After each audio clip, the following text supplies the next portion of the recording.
Hi friends, welcome back to my channel Rani Kannada vlogs. ಎಲ್ಲರೂ ಹೇಗಿದ್ದೀರಾ? ನಾನು ತುಂಬಾ ಚೆನ್ನಾಗಿದ್ದೀನಿ. ನೀವೆಲ್ಲರೂ ಕೂಡ ಚೆನ್ನಾಗಿದ್ದೀರಾ ಅಂತ ಭಾವಿಸ್ತಾ ನಾನು ಈ ವ್ಲಾಗ್ನ ಸ್ಟಾರ್ಟ್ ಮಾಡ್ತಾ ಇದ್ದೀನಿ. 2 ದಿನ ಆದರೂ ಕೂಡ ಬಟ್ಟೆ ಒಣಗೇ ಇಲ್ಲ. ನೆನ್ನೆ ದಿನವೂ ಕೂಡ ನಾನು ಬಟ್ಟೆ ಒಗೆದು ಒಣಗಾಕಿದ್ದೆ. ಮತ್ತೆ ಕೂಡ ಸ್ವಲ್ಪ ಮಳೆ ಬಂದು ತಗೊಳ್ಳೋಷ್ಟೊತ್ತಿಗೆ ಸ್ವಲ್ಪ ನೆಂದೋಗಿತ್ತು. ಆಮೇಲೆ ಮತ್ತೆ ತಿರ್ಗಾ ನೆಕ್ಸ್ಟ್ ಡೇನೂ ಕೂಡ ಆಗದೆ, ಆದರೂ ಕೂಡ ಸ್ವಲ್ಪ ಹಸಿ ಇದ್ದಾವೆ. ಮತ್ತು ಮಧ್ಯಾಹ್ನ ಮಳೆ ಬಂದು ಜಿನಿ ಬಂದು ಕೂಡ ಸ್ವಲ್ಪ ಆರಿಲ್ಲ, ಇನ್ನೂ ಸ್ವಲ್ಪ ಹಸಿನೇ ಇದ್ದಾವೆ. ಇಲ್ಲಂತೂ ಬಿಸಿಲೇ ಇಲ್ಲ ಅಂತಲೇ ಹೇಳ್ಬೋದು. ತುಂಬ ಮೋಡನೇ ಮುಚ್ಕೊಂಡಿರುತ್ತೆ, ಇಲ್ಲಾಂದರೆ ಸಣ್ಣ ಹನಿ ಬಂದುಬಿಡುತ್ತೆ. ಮಧ್ಯಾಹ್ನದಂಗೆ ಸುಮಾರು ಮಳೆ ಬಂತು. ನಾನು ಮಾರ್ಕೆಟಿಗೆ ಹೋಗಿದ್ದೆ. ಹಾಲೊಂದು ಮತ್ತು ಕ್ಯಾರೆಟ್ ಒಂದು ಎರಡಷ್ಟೇ ತೊಗೊಂಬರಬೇಕಾಗಿತ್ತು. ಮಾರ್ಕೆಟ್ಗೆ ಹೋಗಿದ್ದು ಅಷ್ಟರೊಳಗೆ ಇಷ್ಟು ಮಳೆ ಬಂದುಬಿಟ್ಟು ಸುಮಾರು ಬಂತು, ನೆನೆಯೋಷ್ಟು ಬಂತು. ಅಷ್ಟೊತ್ತಿಗೆ ಸ್ವಲ್ಪ ನೆಂದುಬಿಟ್ವು. ಅಲ್ಲಿಗೂ ನಾನು ಏನಿದೆ ಅಲ್ವಾ, ಚಪ್ರ ಥರದ್ದು ಹಾಕಿದಾರಲ್ವ, ಇದು ಶೀಟ್ ಹಾಕಿದಾರಲ್ಲ, ಅದ್ರ ಕೆಳಗಡೆನೇ ಹಾಕಿದೆ. ಆದರೂ ಕೂಡ ಸ್ವಲ್ಪ ಹಸಿನೇ ಇತ್ತು. 3 ದಿನ ಆದರೂ ಕೂಡ ಬಟ್ಟೆನೇ ಒಣಗಿಲ್ಲ.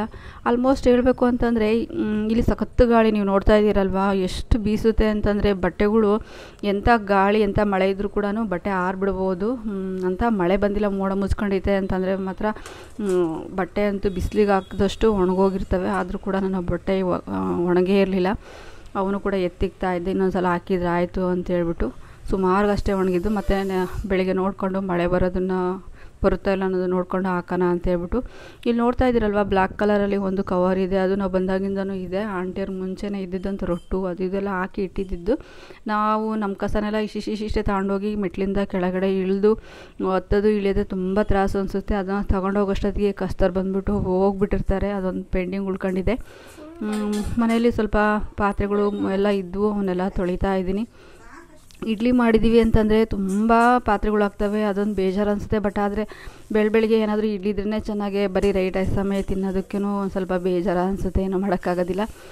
ನನ್ನ ಮಗಳು ಏನೋ ಮೊಬೈಲಲ್ಲಿ ಹಾಕಿ ಜೋಕ್ ತೋರಿಸ್ತಾ ಇದ್ಲು. ನೋಡಮ್ಮ ಮೊಬೈಲಲ್ಲಿ ಜೋಕು ಅಂತ, ಅದಕ್ಕೆ ಆ ಕಡೆ ನೋಡ್ಕೊಂಡು ಪಾತ್ರೆ ತೊಳಿತಾ ಇದ್ದೆ. ಪಾತ್ರೆ ಜಾಸ್ತಿಗಳು ಇದ್ವು ಅಂತಂದರೆ ಮಾತ್ರ ಈ ಸಿಂಕಲ್ಲಿ ತೊಳೆಯೋದಕ್ಕಾಗೋದಿಲ್ಲ. ಏನಂದರೆ ಸ್ವಲ್ಪ ಮಾತ್ರ ಆಗಾಗ ಏನಿರ್ತಾವಲ್ವ ಅವನ್ನಷ್ಟೇ ನಾವು ತೊಳ್ಕೊಬೇಕಾಗುತ್ತೆ. ಜಾಸ್ತಿ ಇದ್ವು ಅಂತಂದರೆ ಹೊರಗಡೆ ತೊಳೆಯೋದೇ ಬೆಟರು ಅನಿಸುತ್ತೆ. ಅಲ್ಲಿ ಇನ್ನೊಂದು ಸ್ವಲ್ಪ ಜಾಗ ಸ್ಪೇಸ್ ಇನ್ನೊಂದು ಸ್ವಲ್ಪ ಬೇಕಿತ್ತು ಅಂತ ಅನ್ನಿಸ್ತು. ನಮ್ಮ ನಲ್ಲಿ ಮೂತಿ ಇದೆಯಲ್ಲ, ಅದನ್ನು ಸ್ವಲ್ಪ ಕೈ ಟಚ್ ಆದರೂ ಸಾಕು, ನಾನು ಅದು ಜೋರಾಗಿ ಸ್ಪ್ರೆಡ್ ಆಗಲಿ ಅಂದರೆ ಆ ಕಡೆ ಮಳೆ ಹನಿ ಈ ಥರ ಬರಲಿ ಅನ್ನೋದು ನಾವೊಂದು ಕ್ಯಾಪ್ ಹಾಕಿದ್ದೆ ನಲ್ಲಿ ಮೂತಿಗೆ. ಅದು ಅಗಲ ಬೀಳೋದು. ಆದರೂ ಕೂಡ ಇನ್ನೇನು ಮಾಡೋಕ್ಕಾಗಲ್ಲ. ಅದನ್ನು ಒಳ್ಳೆ ತನ್ನೋ ಇನ್ನೆಲ್ಲವೂ ಕೂಡ ಅದೇ ಥರ ಇರುತ್ತೋ ಇಲ್ಲ ಗೊತ್ತಿಲ್ಲ, ಚೆನ್ನಾಗಿರೋ ತನ್ನೋ ಇಲ್ವೋ ಗೊತ್ತಿಲ್ಲ. ಸ್ವಲ್ಪ ಅದು ಆಗಾಗಲೂ ಸ್ವಲ್ಪ ಕೈ ತಗಲಿದ್ರೆ ಸಾಕು ಬೀಳ್ತಾಯಿತ್ತು. ಪಾತ್ರೆಗಳನ್ನೆಲ್ಲನೂ ಕೂಡ ನಾವು ತೊಳೆದ್ರೆ ಮಾತ್ರ ಹಂಗೆ ಇಟ್ಟು ಮಚ್ಚೆ ಆಗುತ್ತೆ. ಇಷ್ಟೆಲ್ಲ ಕ್ಲೀನ್ ಮಾಡಿದರೂ ಕೂಡ ವೇಸ್ಟ್ ಅನಿಸುತ್ತೆ. ಹಂಗಾಗ್ಬಿಟ್ಟು ಅದು ನನ್ನ ಮಗಳು ಒಂದು ಮಾಡಿದ್ದ ಐಡಿಯಾ. ನಾನು ಮುಂಚೆ ಇದೆಲ್ಲ ನಾನು ಮಾಡ್ತಾಯಿಲ್ಲ ಅಂತಂದರೆ ಇಲ್ಲಿ ಮಾಡ್ತಾಯಿದ್ದೀನಿ. ಬಟ್ ಆದರೆ hi friends, welcome back to my channel. ಇವಾಗ ಸಂಜೆ ಆಗಿದೆ, ಸಂಜೆ 6:30 ಆಗಿದೆ. ಇವಾಗ ತಾನೇ ಫ್ರೆಶ್ ಅಪ್ ಆಗಿ ಬಂದೆ. ನಾನು ಬೆಳಿಗ್ಗೆನೇ ನಂದೇನೋ ಸ್ನಾನ ಆಯಿತು, ನನ್ನ ಮಗಳದ್ದು ಇನ್ನೂ ಆಗಿಲ್ಲ. ಇವಾಗ ತಾನೇ ನಾನು ಪೂಜೆ ಮಾಡಿದೆ. ಈಗ 6:30 ಮೇಲಾಗಿದೆ ಸುಮಾರು. ನೀರು ಕಾಯೋದಕ್ಕೆ ಇಟ್ಟಿದ್ದೀನಿ. ಬಿಸಿಲಿಲ್ಲ, ಹಂಗಾಗಿ ಬಿಸಿನೀರು ಬರ್ತಾಯಿಲ್ಲ. ಅಲ್ಲಿ ನೋಡಿ, ನೀರು ಕಾಯೋದಕ್ಕೆ ಇಟ್ಟಿದ್ದೀನಿ.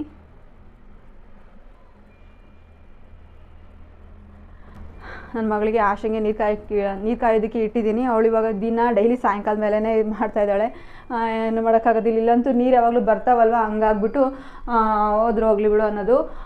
ಅಲ್ಲಾಗಿದ್ದಿದ್ರೆ ಏನಾಗ್ತಿತ್ತು ಅಂತಂದರೆ ಫ್ರೆಂಡ್ಸ್, ಅಲ್ಲಿ ನಮ್ಮ ಊರಲ್ಲಿ ಬೆಳಿಗ್ಗೆ 6 ಗಂಟೆಯಿಂದ 10 ಗಂಟೆ ಒಳಗೆ ಅಷ್ಟೇ ನೀರು ಬಿಡ್ತಾಯಿದ್ದು. ನಿಲ್ಲಿಸ್ಬಿಡೋರು. ನಿಲ್ಲಿಸಿದರೆ ಮತ್ತೆ ನೀರು ಸಿಗ್ತಾ ಇರಲಿಲ್ಲ. ಮತ್ತು ಅಲ್ಲಿ ನೀರು ತುಂಬಿಸ್ಕೊಳ್ಳೋದು ತುಂಬ ಕಷ್ಟ ಆಗ್ತಾಯಿತ್ತು. ಇರೋ ಒಂದು ಡ್ರಮ್ಮು ಕೂಡ ಖಾಲಿ ಆಯಿತು ಅಂತಂದರೆ ಮತ್ತೆ ಸಾಯಂಕಾಲದವರೆಗೂ ನೀರು ಇಲ್ದಂಗೆಲ್ಲ ಆಗ್ಬಿಡ್ತಿತ್ತು. ಹಂಗಾಗ್ಬಿಟ್ಟು 10-10:30 ಅಷ್ಟೊತ್ತಿಗೆ ಸ್ನಾನೆಲ್ಲ ಮುಗಿಸ್ಕೊಂಡ್ಬಿಡ್ತಿದ್ವಿ. ಇವಾಗ ಹಂಗಲ್ಲ. ಇಲ್ಲಿ ನೀರು ಎನಿ ಟೈಮ್ ಬರ್ತಾ ಇರೋದ್ರಿಂದ ಇಲ್ಲಿ ಸ್ವಲ್ಪ ಎಲ್ಲ ಕೆಲಸ ಎಲ್ಲನೂ ಅಡುಗೆ ತಿಂಡಿ ಊಟ ಎಲ್ಲ ಆಗಿದ್ರು ಕೂಡ ನೆಲ ಒರೆಸಿದ್ದಾಯಿತು, ಕಸ ಗುಡಿಸಿದ್ದಾಯಿತು, ನೆಲ ಒರೆಸಿದ್ದಾಯಿತು, ಬಟ್ಟೆ ತೊಳೆದೈತೆ ಎಲ್ಲ. ಅದು ಸ್ನಾನ ಒಂದು ಮಾತ್ರ ಲೇಟ್ ಆಗ್ತಾಯಿದೆ. ಸಾಯಂಕಾಲ ಹೊತ್ತು ಮಾತ್ರ ಪೂಜೆ ಆಗುತ್ತೆ. ಬೆಳಗ್ಗೆನೂ ಮಾಡಿದೆ. ಸ್ನಾನ ಬೇಗ ಆಯಿತು ಅಂತಂದರೆ ಬೆಳಗ್ಗೆ ಹೊತ್ತು ಬೆಳಗ್ಗೆ ಹೊತ್ತು ಪೂಜೆ ಮಾಡ್ತೀನಿ. ಲೇಟ್ ಆಯಿತು ಅಂತಂದರೆ ಮಾತ್ರ ಸ್ನಾನ ಮಾಡೋದು ಲೇಟ್ ಆಯಿತು ಅಂದರೆ ಮಾತ್ರ ನಾನು ಸಾಯಂಕಾಲದ ಹೊತ್ತು ಪೂಜೆ ಮಾಡೋದು. ಇವತ್ತು ಬೆಳಗ್ಗೆನೂ ಆಯಿತು ಪೂಜೆ, ಸಾಯಂಕಾಲನೂ ಆಯಿತು. ಹೂವನೂ ಇಟ್ಟಿದ್ದೀನಿ. ಆದಷ್ಟು ಒಂದೊಂದೇ ಹೂವು ಇಟ್ಟಿದ್ದೀನಿ. ಇವಾಗ ಕಾಫಿ ಮಾಡಬೇಕು. ಕಾಫಿ ಮಾಡೋಣ ಅಥವಾ ಟೀನೋ ಕಾಫಿನೋ ಮಾಡೋಣ ಕುಡಿಯೋಣ ಅಂತಂದರೆ ನನ್ನ ಮಗಳು ಇನ್ನೂ ಒಂದು 10 ನಿಮಿಷ 15 ನಿಮಿಷ ಅಂತ ಕೂತಿದ್ದಾಳೆ. ಸ್ನಾನಕ್ಕೆ ಹೋಗಿ ಬಂದ ನಂತರ ಕಾಫಿ ಮಾಡ್ತೀನಿ. ಈಗ ಸಾಯಂಕಾಲ ಆಗಿದೆ ಫ್ರೆಂಡ್ಸ್. ಈಗ ಸಾಯಂಕಾಲಕ್ಕೆ ಅಡುಗೆ ಏನು ಮಾಡೋದು ಅಂತಂದರೆ ಇದೆ ಸಾಂಬಾರಿದೆ, ಇಡ್ಲಿ ಸಾಂಬಾರಿದೆ. ಇಡ್ಲಿ ಸಾಂಬಾರಿದೆ ಮತ್ತು ಬಸ್ಸಾರಿತ್ತು, ಬಸ್ಸಾರು ಇಡ್ಲಿ ಸಾಂಬಾರಿದೆ, ಅದಕ್ಕೆ ಅಕ್ಕಿ ಇಡೋದು ಅಂತ. ಇನ್ನೊಂದು ಸ್ವಲ್ಪ ಇಡ್ಲಿನೂ ಕೂಡ ಮಿಕ್ಕಿದೆ, ತೋರಿಸ್ತೀನಿ ನಾನು ನಿಮಗೆ. ನೋಡಿ ಇಡ್ಲಿನ ಮಿಕ್ಕಿದೆ. ಇಲ್ಲಿ ಸ್ವಲ್ಪ 1 ಪ್ಲೇಟ್ ಇಡ್ಲಿ ಹಿಟ್ಟು ಮಿಕ್ಕಿತ್ತು, ಒಂದೇ 1 ಪ್ಲೇಟಿಗೆ ಇಡ್ಲಿ ಹಾಕಿ ಇಟ್ಟಿದ್ದೀನಿ. ಇವಾಗ ಸಾಂಬಾರಿದೆ, ಇಡ್ಲಿ ಸಾಂಬಾರಿದೆ, ಬಸ್ಸಾರಿದೆ. ಇದಕ್ಕೆ ಏನಾದರೂ ಅಕ್ಕಿ ಇಡಬೇಕಾಗುತ್ತೆ.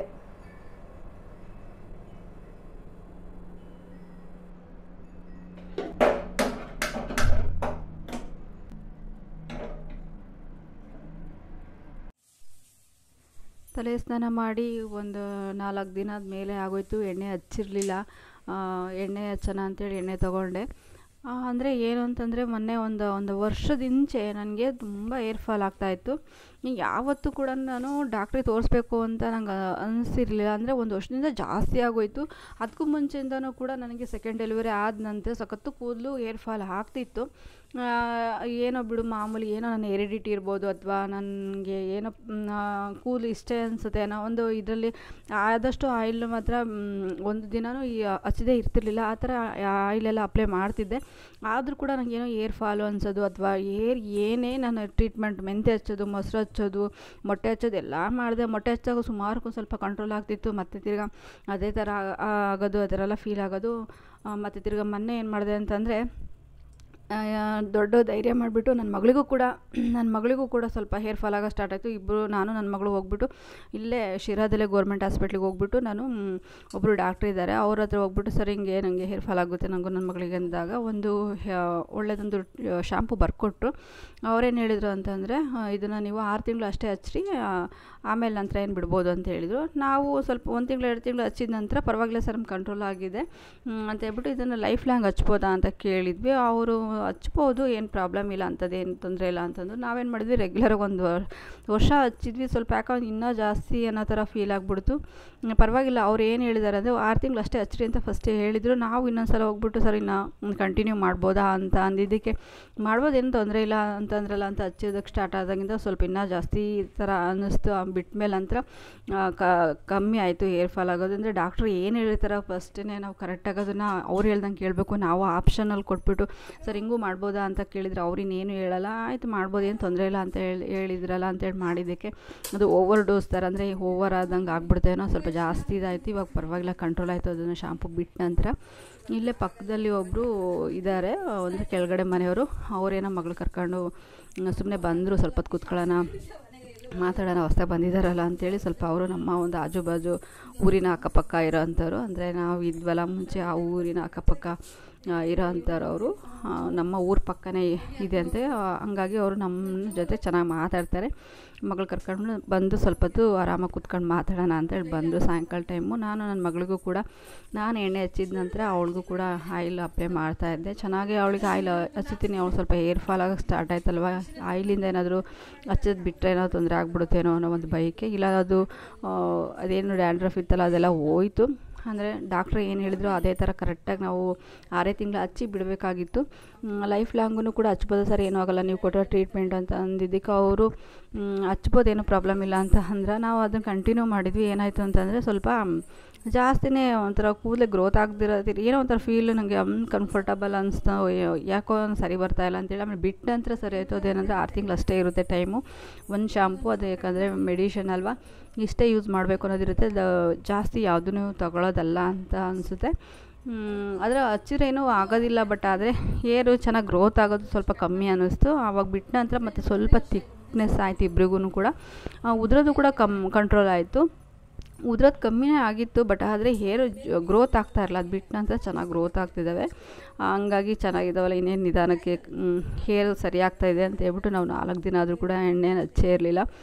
ಮುಂಚೆ ಆಗಿದ್ದರೆ ಸಖತ್ತು ಎದ್ಕೊಂಡ್ಬಿಟ್ಟು ತಲೆ ಸ್ನಾನ ಮಾಡಿದ ನೆಕ್ಸ್ಟ್ ಡೇಗೆ ಎಣ್ಣೆ ಹಚ್ಬಿಡ್ತಾ ಇದ್ದೆ. ಒಂದು ದಿನ ಕೂಡ ನಾನು ಆಯಿಲು ಇಲ್ಲದೆ ಇರೋ ಥರ ನಾನು ಒಣ ಕೂದಲನ್ನ ಬಿಟ್ಕೊಂಡೇ ಇರ್ತಿರ್ಲಿಲ್ಲ.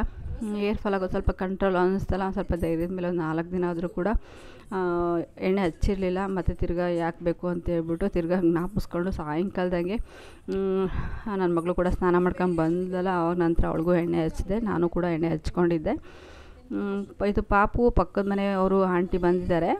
ಪಕ್ಕದ ಮನೆ ಅಂದರೆ ನಮ್ಮ ಮನೆಯಿಂದ ಆಪೋಸಿಟ್ ಇರೋ ಕೆಳಗಡೆ ಮನೆಯವರು, ಅವರು ಬಂದಿದ್ದಾರೆ. ಅವ್ರ ಮಗಳು ಇದು, ಅವರಮ್ಮ ಆ ಕಡೆ ಕೂತಿದ್ದಾರೆ. ನಾನು ಕ್ಯಾಮ್ರಾ ಆನ್ ಮಾಡಿಕೊಂಡು ನನ್ನ ಮಗಳಿಗೆ ಎಣ್ಣೆ ಹಚ್ಚುವಾಗ ಅವರು ಸಡನ್ನಾಗಿ ಬಂದರು. ನಾನು ಅದ್ರ ಕಡೆ ಗಮನನೇ ಮರ್ತೋಯ್ತು, ಹಂಗಾಗಿ ಅದು ಕೂಡ ಕ್ಯಾಪ್ಚರ್ ಆಗಿದೆ.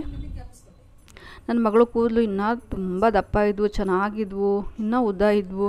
ಸ್ವಲ್ಪ ಏರ್ ಫಾಲ್ ಆಗಿಬಿಟ್ಟು ಈ ಥರ ಆಗಿದ್ದವಳು ಸಖತ್ತು ಚೆನ್ನಾಗಿದ್ವು. ಎಲ್ಲರೂ ನೋಡಿಬಿಟ್ಟು ಎಷ್ಟು ಚೆನ್ನಾಗಿದ್ದಾವೆ ಕೂದಲು, ಎಷ್ಟು ಚೆನ್ನಾಗಿದ್ದಾವೆ ಅಂತೆಲ್ಲ ಹೇಳೋರಂತೆ ಸ್ಕೂಲಲ್ಲಿ. ಅವಳಂತೂ ಅಮ್ಮ ಎಲ್ಲರೂ ಹಿಂಗೆ ಹೇಳ್ತಾರೆ, ಇಲ್ಲ ಹಿಂಗೆ ಹೇಳ್ತಾರೆ ಅಂತೇಳಿ ಮಡ್ಚಾಕೊಂಡು ಹೋಗೋಳು. ನನ್ನ ಮಗಳು 8th 9th 10th ಎಲ್ಲ ಓದುವಾಗ ಅವಳವೇ ಕೂದಲು ಚೆನ್ನಾಗಿರೋದು ಅನ್ನೋ ಥರ ಹುಡುಗಿಯರೆಲ್ಲ ಫೀಲ್ ಮಾಡೋದಂತೆ. ಎಷ್ಟು ಚೆನ್ನಾಗಿದ್ದಾವೆ, ಎಷ್ಟು ಉದ್ದ ಇದ್ದಾವೆ ಅನ್ನೋ ಥರ ಎಲ್ಲ ಹೇಳೋರಂತೆ. ಇವಾಗ ಲಾಕ್ಡೌನ್ ಅದೇ ಆಯಿತು, ಸ್ವಲ್ಪ ಹೇರ್ ಫಾಲ್ ಆಗೋದು ನನಗೂ ನನ್ನ ಮಗಳಿಗೂ ಜಾಸ್ತಿ ಆಗೋಯಿತು.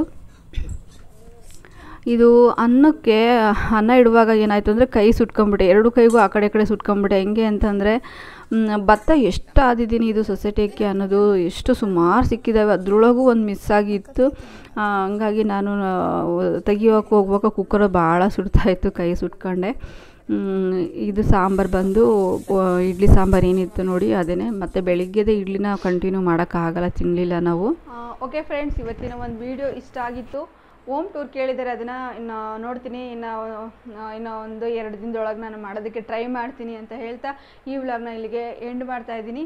ಈ ವಿಡಿಯೋ ನಿಮಗೆ ಸ್ವಲ್ಪನಾದರೂ ಇಷ್ಟ ಆಗಿದ್ದರೆ ದಯವಿಟ್ಟು ಲೈಕ್ ಮಾಡಿ, ಶೇರ್ ಮಾಡಿ, ಕಮೆಂಟ್ ಮಾಡಿ, ಹಾಗೆ ಸಬ್ಸ್ಕ್ರೈಬ್ ಆಗೋದನ್ನು ದಯವಿಟ್ಟು ಮರಿಬೇಡಿ ಅಂತ ಹೇಳ್ತಾ ನಾನು ಮತ್ತೆ ಮುಂದಿನ ವ್ಲಾಗಲ್ಲಿ ಸಿಗ್ತೀನಿ. ಅಲ್ಲಿವರೆಗೂ take care, bye bye, love you all.